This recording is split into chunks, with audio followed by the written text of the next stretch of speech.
Hey gang, Wonder Rob here. And Shop's here too. This podcast is part of the Geek So To Speak network. Visit geeksotospeak.com for our full podcast lineup. Captain's Log. Stardate 99829.11. We're 4 episodes into the newest season of Star Trek Picard, where Picard and his faithful crew have traveled from the future to an alternate future, then to the past, which is technically still our future, to prevent an alternate past from becoming the alternate future. It's enough to make anyone's head spin. Thankfully, myself, Co-Captain Schaff, and my brave Co-Captain Vactor remain steadfast in our mission to boldly go and recap, review these new episodes, and seek out Easter eggs and Star Trek news to share. We will sort out these time troubles together, for, as they say, time is the school in which we learn. Time is the fire in which we burn.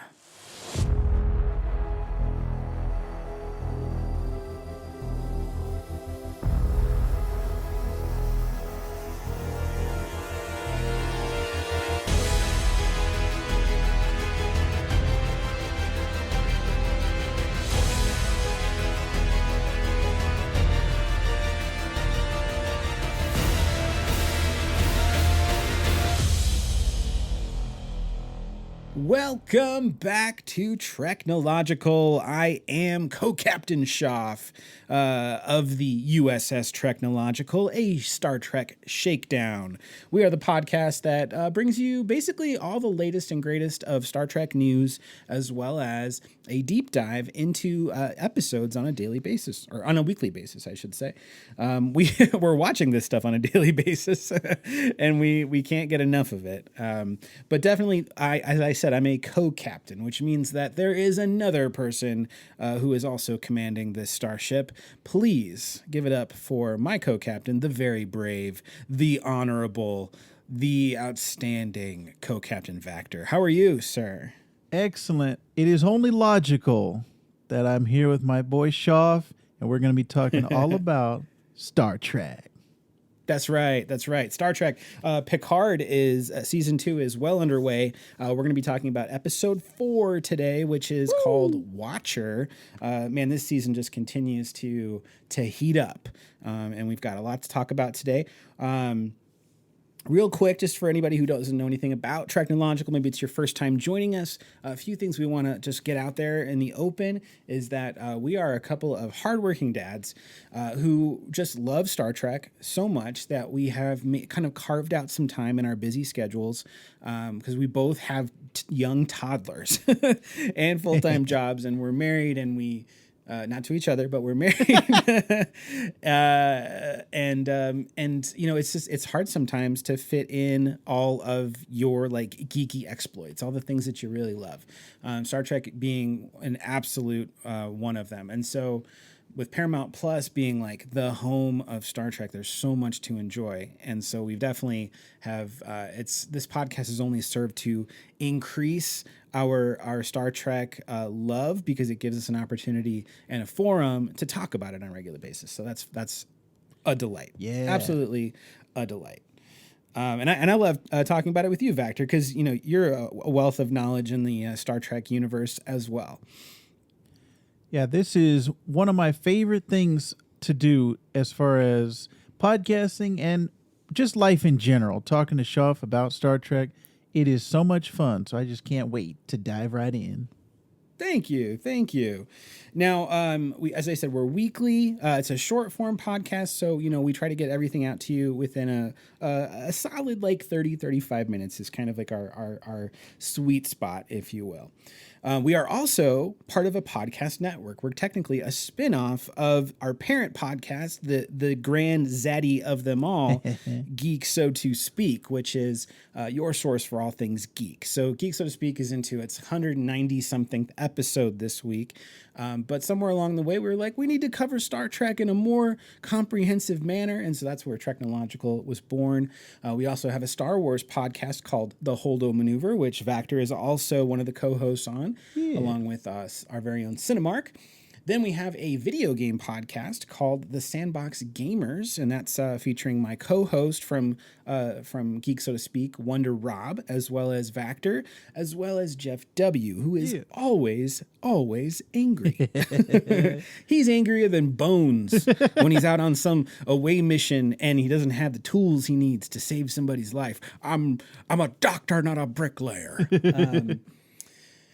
And then we also have Vactor Loves Comics. That's the newest addition to the Geek, so to speak, network. And Vactor gets a chance about 5 to 15 minutes or so every week. He talks about what he's reading in comic books as he is the resident comic book expert within the Geek, so to speak, network. So definitely so much to enjoy. Enough podcasts to last you a week.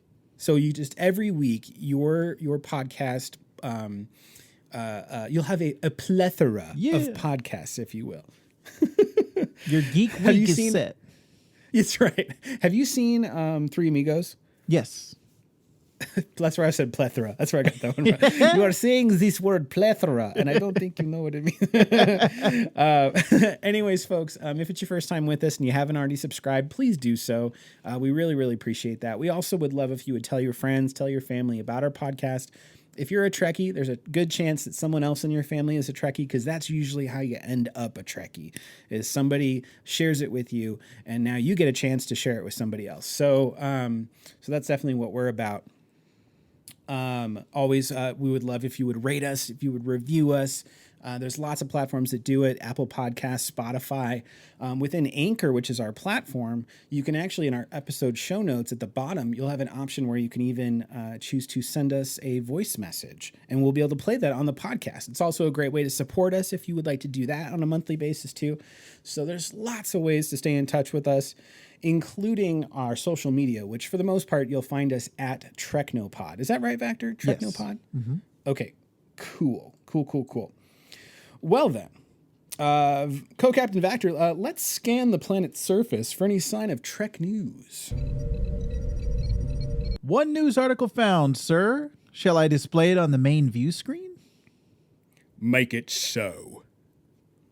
All right. So as far as Star Trek news, there's not Star Trek news every single week, but this week we actually got a trailer as well as some information about the Star Trek the Motion Picture, specifically the director's edition, which is a 4K remaster of the original motion picture. Now, this is going to premiere. It's going to be a streaming premiere on Paramount Plus on, of all days, First Contact Day.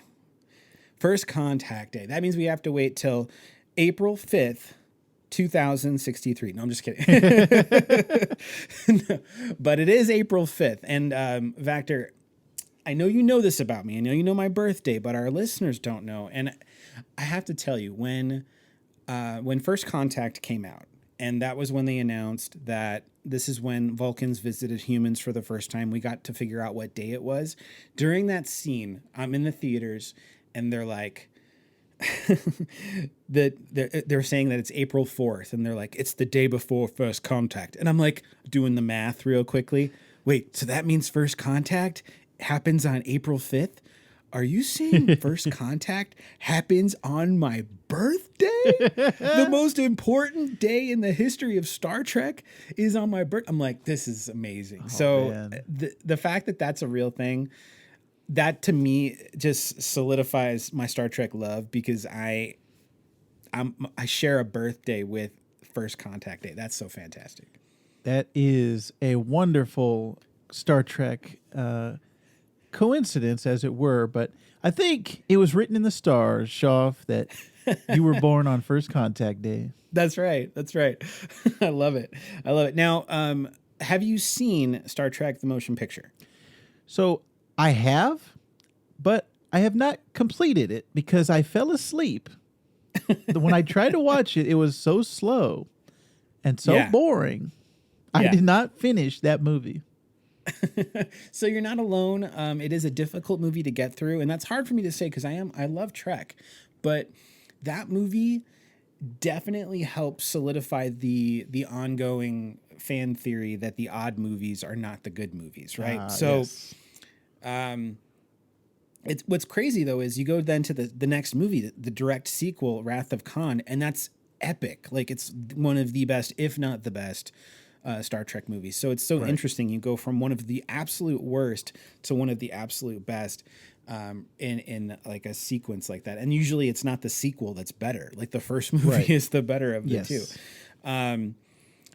The movie is, in our opinion, so bad that back, this is a quick shout out to Geek So to Speak. We actually reviewed this particular movie as part of Geek Movie Torture, which is a recurring segment that we do when we basically torture ourselves, force ourselves to watch a movie that is known to be bad. And then we report back about if it was in fact bad or if somehow we felt otherwise about it. So that was episode 169. If you are interested, you want to dip back into Geek So to Speak's archived episodes, feel free. They're all available on any platform you get your podcast. But that's where we talk about that movie. And I'm sure at some point we will officially review Star Trek The Motion Picture within TREKnological, because I'm dying to have Vactor finish the movie. Yeah, I want to know what happens. Yeah.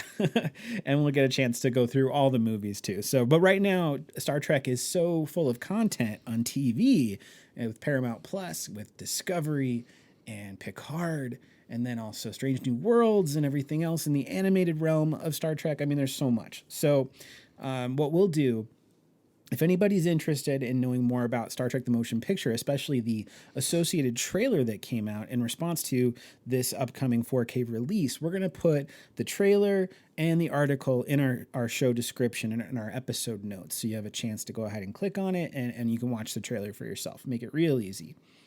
So,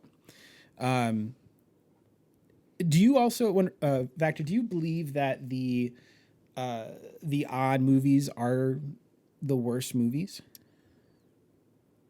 I think that is not on purpose, but yes, I think it just ends up being that way. See, I agree with that, but at the same time, I feel like the seventh movie is the one that stands out as a glaring like inaccuracy with that theory. So if it's not called Star Trek 7 because after Star Trek 6 they stopped using the Roman numerals, but I'm talking about Generations. I actually really love Generations. I think it's a great movie. I think it's an awesome transitionary movie to go from the original series cast and crew and then move it to the next generation. I think it's such a great movie, such an interesting premise. And it features an El-AURIAN as a villain, and we'll talk a little bit more about that a little bit later. But I think Generations is great, and so I think like that theory only holds up so well. Yeah, it's bound to break down at some point. But yeah, I agree with you. I saw Generations in the theater, and I loved it. Was that your first Star Trek movie to see in the theaters? Yes. Mm-hmm. I was actually living in Korea at the time, and I was my dad was in the Air Force, so I was on a Korean Air Force base, or I should say, I was on a United States Air Force base in Korea. Okay, crazy. So, were you watching it then with English subtitles? No. So the thing about living on a military base, everything is in English, so it's almost like living in a small American city or town. Oh, they had theaters. Yes, within the base. Okay. Yeah, on the base itself, they had one theater, one screen, played one movie at a time. So there wasn't any multiplexes. If you didn't like that movie, you weren't going to see the movies that day. That's wild. Okay, well, my first movie in the theaters was Undiscovered Country, the Star Trek 6. Anything before that, I just either was too young or what. But definitely I've seen every movie since in the theaters for sure. Yeah. All right, then, Co-Captain Vactor, what do we say we set a course for our episode description and recap? Maximum Warp. Aye, sir. Course laid in. Engage.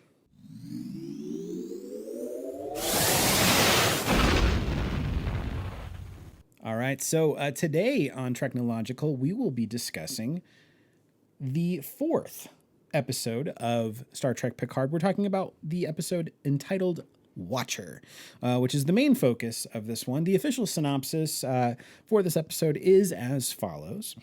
With time running out to save the future, Picard takes matters into his own hands and seeks out an old friend for help.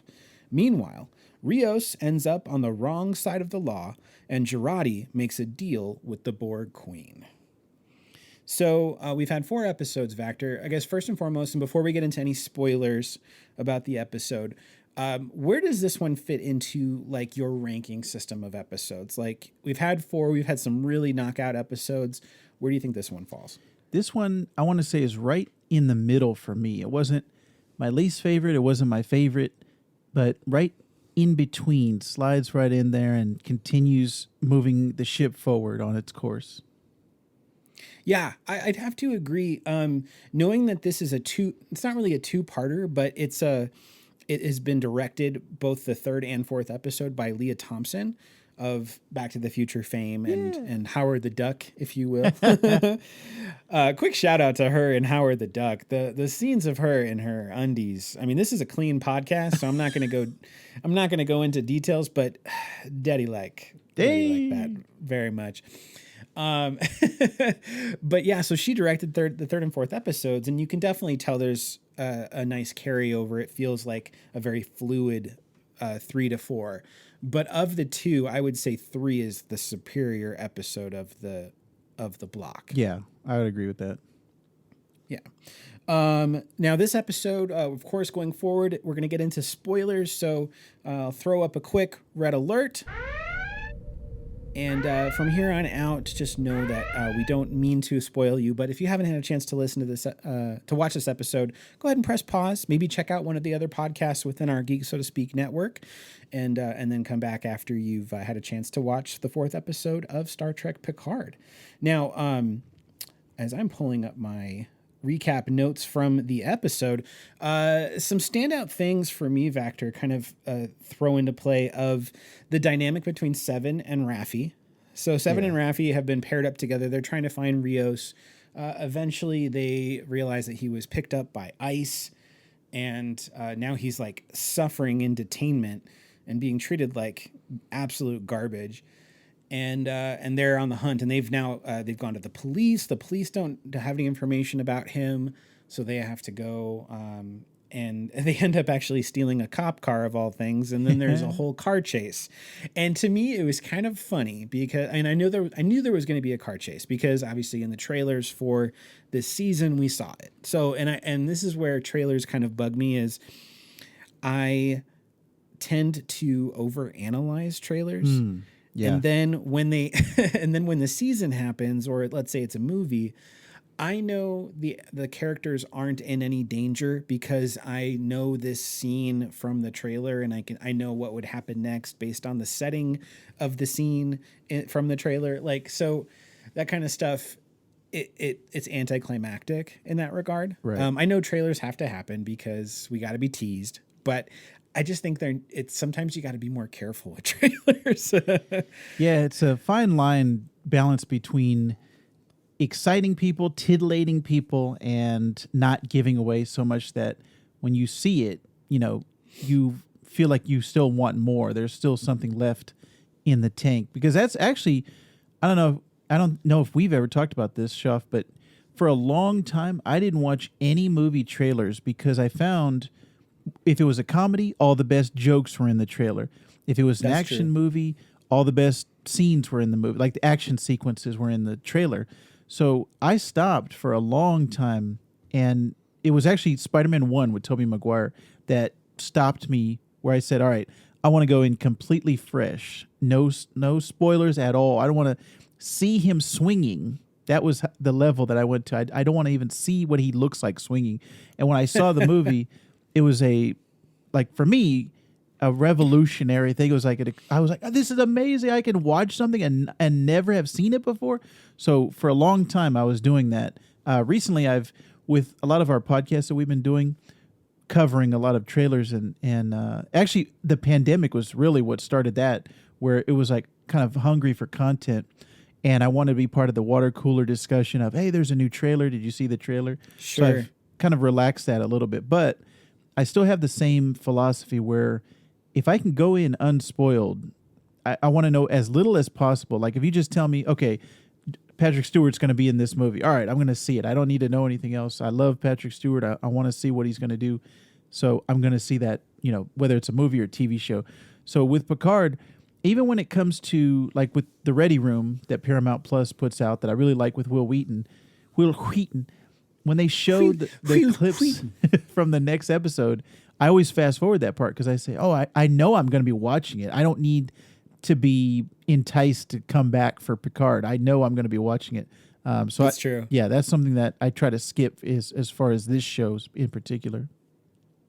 It's so interesting. We live in a world now where like people love being spoiled or they love spoiling things for others. Right. Like that's the craziest concept of all. Like if you were a fan, why would you want to spoil anything for others? I don't get it. But it's that whole need to know. Like we all have this insatiable appetite for content, for information. We all want to be the first person to know. We want to be the first person to drop that information. It's tough, man. It's also tough because we come at it from a podcast perspective. Like we want to share the news. Like we want to drop the news sometimes. So we have to know about it ahead of time. But that also means that we have to spoil ourselves on some things in the process too.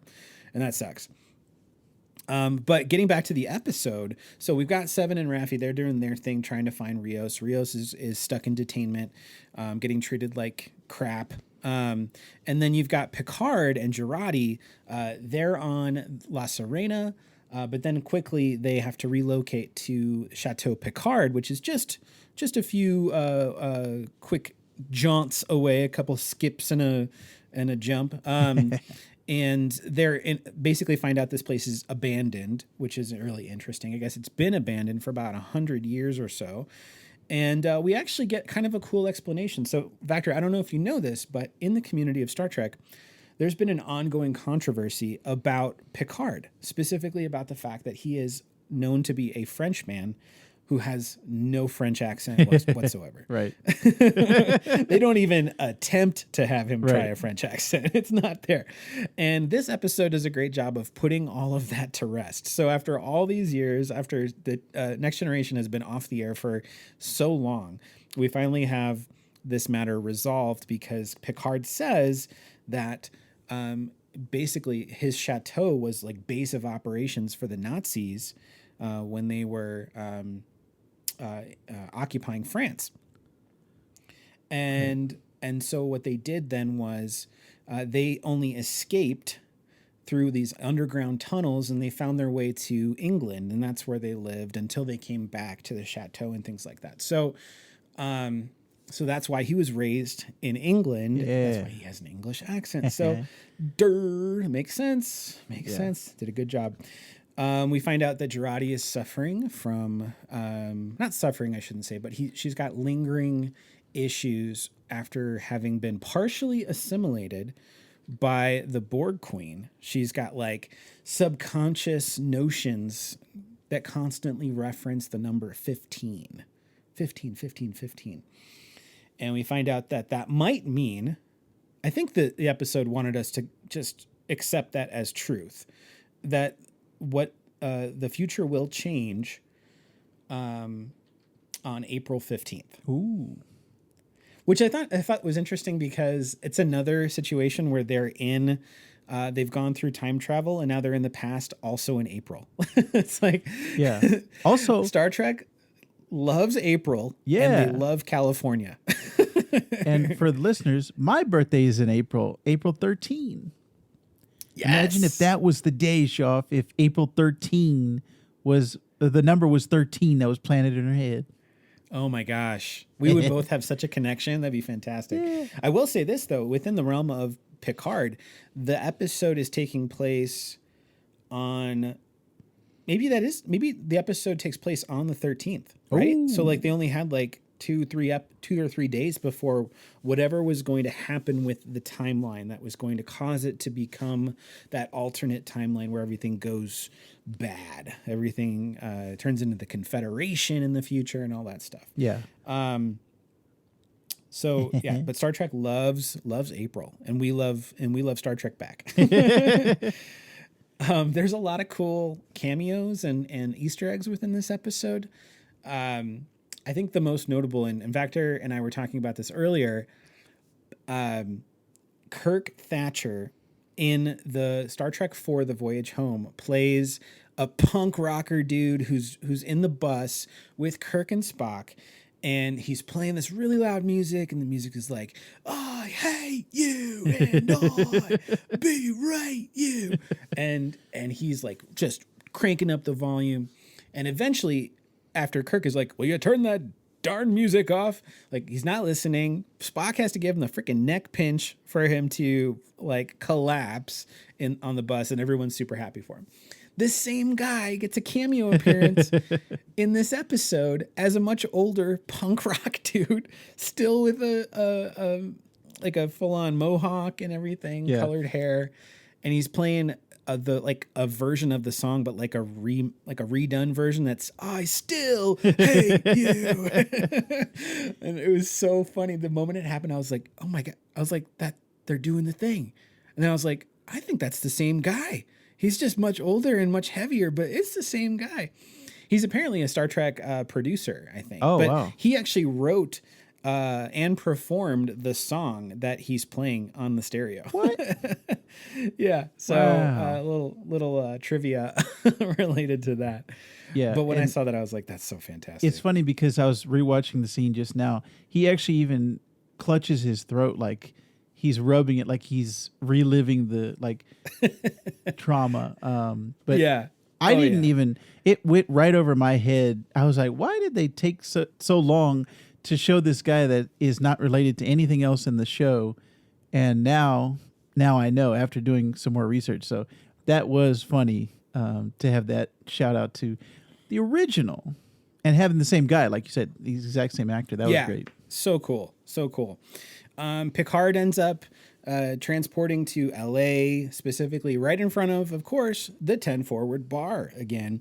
And he meets a much younger, a super jacked Guinan from the past, and she's much younger. She's got some dreads, and her hair has got like a cool like reddish tinge to it and everything. Right. But she's super jaded. She's closing up shop. She's pissed off. She hates humanity. It's not the Guinan that we know. It's a Guinan that is very bothered by the state of things right now. Yeah. And so Picard spends most of the episode trying to convince her that she shouldn't leave, that she should give humanity another chance. And he thinks that she's going to be the Watcher. He thinks that she is the Watcher that is going to be helping him to figure out what goes wrong with the timeline. Not exactly the case. She actually points Picard in the direction of someone who is going to be the one to serve as the Watcher, I guess. Now, this part gets a little confusing. In fact, I want to hear your thoughts on this, but Guinan takes Picard to the beach, and it's like at the beach park where he's basically met up with this little girl, but she's got her eyes are glazed over, and she's basically being controlled by somebody else. So like some consciousness is inhabiting this little girl to get Picard to follow her this way. And then another person takes over and continues to take Picard somewhere. And then eventually Picard meets up with who I think is the Watcher, played by none other than the woman who plays the part of Laris. Yes. Who is the one from the first episode, who was looking to get busy with Captain Picard in the chateau. And that was 400 years in the future. Yeah, and she's Romulan in the future, and not Romulan on Earth unless she's wearing some kind of disguise, which, as we know from the Next Generation, they would often augment their appearance to look like whatever race they were trying to blend in with. So, I mean, it's not beyond possibility that she just looks human now. But very strange. Yeah. Very strange. And she teleports him away in a cloud of smoke. It's like a cube goes around him, and it's smoke. That was. Have we seen that before in anything else? No. That was. And very to me, strange. it was such a big thing of smoke. It was like a huge wall of smoke. I'm like, no one else saw that in the park. Like, it was like that's not very discreet. Yeah. I want to know what's under going a bridge, on there. sure, but yeah, okay. Man, there's so much to cover, and we're already getting close to the end of our episode. Let's just throw out Vector, share your favorite scenes within the episode. Yeah, I really like the car chase with Seven, and I really liked Girardi's.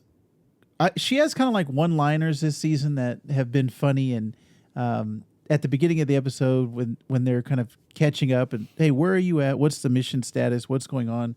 After they describe all the bad things that are going on, what happened to Rios, Picard's not there, all these things, her response is basically, oh, so it's going that well, huh? Like that sarcasm that she has, this kind of dry wit. I love that.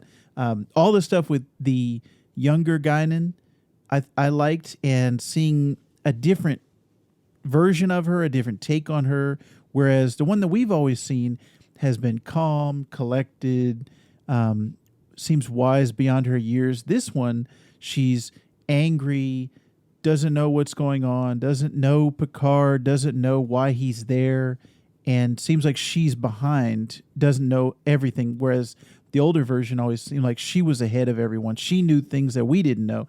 And so I liked seeing that juxtaposition of her. And also, it's interesting whenever you know the future of a character, you know what they're going to do in the future, and you go back in the past. And it's even, we relate it to Star Wars, like Anakin Skywalker, when you know his future as Darth Vader, and then you see him as a little boy or you see him as a young man, and you're like, oh, this is, we know what you become. How do you become that? What events shape your destiny? So I like seeing that with Guinan. Like you said, when I saw her, I was like, whoa, I need to start lifting weights. I need to start doing something, because she looks like she's about to take on the world. So yeah, I liked all of that stuff. And then the Q scene at the end. And it's just, like you said, with the Picard scene, and then the Q one follows that right in succession. And so I want to know what is going on. Both of these scenes, it's like Q looks like he's losing his powers, or something's going on. He seems dazed and confused, and we haven't seen him like that. So I just want to know what is going on. It just cuts to black, and you're like, I want to know. Do you think that the continuum is dying? Do you think that there's like, this is like the last, like Q is reaching out to Picard, not because Picard, like, because Q is the one that sort of sent them back to a certain timeline that is going to be an alternate future. Like, that's not how things went, right? So like, Q is trying to get Picard to learn something. And I think and this is also partially because of the Ready Room interview that he did with Will Wheaton. He talks about how what Q has given Picard is a gift. Like, he says, like, my character is doing this for Picard and no one else. Normally this is something about humanity. He's like, no, this is very personal. This is about Picard.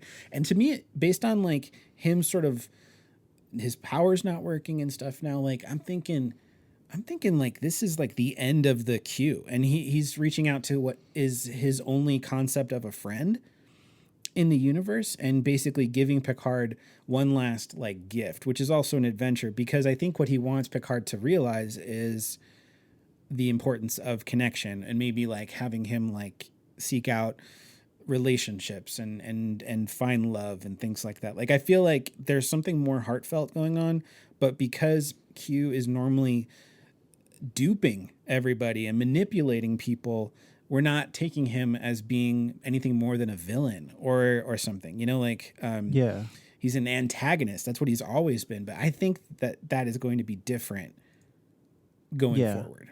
Yeah.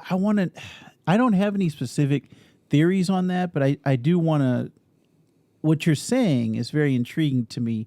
If that's the way that it's going to play out, I can get into that. I want to see, because we've always seen the Q as omnipotent, you know, far-reaching, goes anywhere, does anything, seems ageless. So putting some type of mortality on it, putting some type of life, you know, some type of end game for Q, that would be interesting. So yeah, I want to see what's going to happen. So they've done a great job with the cliffhangers, with the endings where I thought they were going to a commercial break, and that was the end of the episode. And I'm like, no, I got to wait a week for this. I also think that Girardi, I think she's probably going to end up having to be fully assimilated. Ooh. In order for them to get back to the whatever future. I think that she's going to have to become like a Borg or something, because they're definitely the dynamic between her and the Borg Queen. Like, I feel like there's more to this. Yeah. And with how much her Girardi's character wants connection, I think that this is going to become a bit of a drug of some kind. Like, I think she's going to need it. Right. And they're both going to serve some kind of purpose for each other. But I think maybe something happens to the Borg Queen and she's not able to continue along. And I think like she volunteers herself to be assimilated, probably thinking that if she does this in the future, when the future is reset, that she'll be fine. So I would say this is my theory, but I haven't read this anywhere, but I think I fully believe that if something can happen to Elnor and maybe he'll be okay in the future, then I think the other characters could have some really crazy things happen to them too, including Girardi going full Borg. So yeah, let's see it, Shaw. Let's see it. Now, there's a lot of other stuff we didn't talk about in the episode, but definitely check it out. A lot of cool Easter eggs too, related to first appearance of Guinan, and there was a quick cameo from Impractical Jokers. One of the guys from that crew was the one who took Luna, Guinan's dog, and adopted him. Oh, okay. He had a brief appearance, which was really ironic to me because I just put out on our Instagram page, shout out to TREKnopod, I put out that meme featuring the Impractical Jokers and Picard being told to say "Shut up, Wesley." Yeah, and then and the guy appears on Star Trek Picard. So go figure. Hey, Shoff knows. I must have stuff. superpowers. Yeah. What I wanted to do real quick, Vactor, is I wanted to share the Trek term of the week. Oh yeah! In honor of Guinan, young buff Guinan, who is an El-AURIAN, I thought we should probably learn a little bit more about what that means, what that species is all about. So they are a humanoid species of listeners, and they originated from the El-AURIAN system. As far as like information gained about this species, you can look no further than Next Generation episode The Child, DS9 Rivals, or Star Trek Generations, as well as other things too. They are a widely traveled people who spread themselves across many parts of the galaxy and beyond. Guinan, of course, as we said, is an El-AURIAN, but she's not the only one we've seen. The first appearance of Guinan in the timeline is technically in 1893, and Guinan was there. She visited Earth in 1893 in the two-part episode Time's Arrow on Next Generation. Now, this is kind of interesting because people are like, well, wait a minute. How is it that, she looked like that in 1893 as Whoopi Goldberg, but then in 2024, she looks younger and buffer? It's like, and I think the argument here is, first of all, it's television, and, and Whoopi Goldberg does not look like she did back in the day. Yes. No offense to Whoopi, it's just time and life. That's how it goes. But then also, the Q sent them back to an alternate timeline. Right. And so in this alternate timeline, the Enterprise never went to the past 1893 to interact with Guinan. So that whole thing doesn't exist in this bubble, if you will. So it's not a plot hole. It's totally fine. But I think one of the most interesting El-AURIAN characters comes from Star Trek Generations. We have Tolian Soren, who was played by Malcolm McDowell. Yeah. Expertly played by Malcolm McDowell. And he plays such an excellent antagonist in this movie, Generations, which I said defies the even odd Star Trek movie theory. But there's just so much about El-AURIANs that is unknown. But some interesting things is they have an awareness of time in a way that we don't. Obviously, they look like us, but whenever things are not in the appropriate time, they get sick. And that particular sensation is called, oh gosh, I lost it. I had it up here a moment ago. Afkelt. Afkelt is the name of it. It's a physiological effect. It's usually nauseousness, sometimes vomiting, but it's whenever there's changes in the timeline. So that's why that happens in Star Trek Picard. It's something that Guinan talked to Picard about in the future on TNG. So, I mean, it's really interesting how detailed they've gotten in Picard to recognize and honor stuff that happened before. Yeah. So, anyways, EL-AURIANs, we'll give you a little additional scoops throughout the week when it comes to Trek terms, usually released on Tuesday on our social media. So look forward to that. Yeah. Now, I feel like we're running really low on time. Anything Trek related in terms of life updates you wanted to talk about, Vector? No, just I'm continuing my back journey with trying to get caught up on Discovery and some of the animated series, but I'm really loving being a Star Trek fan right now. Oh, yeah. It's such a great time to be a Star Trek fan. Far as me goes, I'm currently reading The Q Conflict, which is a graphic novel from the Star Trek universe. It's really interesting. It features all the crews of the Next Generation original series, Deep Space Nine, and Voyager, all interacting together in a really wild... I can't even just really describe this and do it justice, but I would just say if you like Q and you like Star Trek, this is a great comic book to try. So Nice. it's free on Comixology. If you have Comixology Unlimited, Yeah. highly recommend you check it out. It's so good. Now, of course, we mentioned, we'll give a quick shout out, Instagram and Twitter. That's where you're going to find TREKnopod. So please check that out. We are, as I said, part of the network, Geek So to Speak Network. Our parent podcast, Geek So to Speak, weekly geek culture podcast and geek news. We have the Holdo Maneuver for Star Wars. We have the Sandbox Gamers for video games. And Vector Loves Comics for comic books. And, of course, ourselves, TREKnological.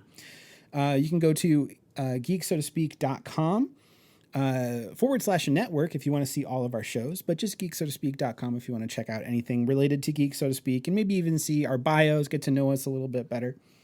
Please don't forget to subscribe. Don't forget to rate. Don't forget to review us. Next week, we are going to be continuing our recap and review of Star Trek Picard. It'll be episode 5, which is the halfway point of the show. So just crazy. Yeah, just crazy. Always make sure to share with your friends. Let them know about this podcast. Let your family know about this podcast. One thing I know about Trekkies is it's a family thing. Yeah. If you're a Trekkie, chances are one of your parents or one of your aunts and uncles or somebody is a Trekkie too, and they would probably like to hear about this too. So we would really appreciate that. Vector, I believe our mission of the week is complete. Shoff and Vector here, 2 to beam up. Live long and prosper.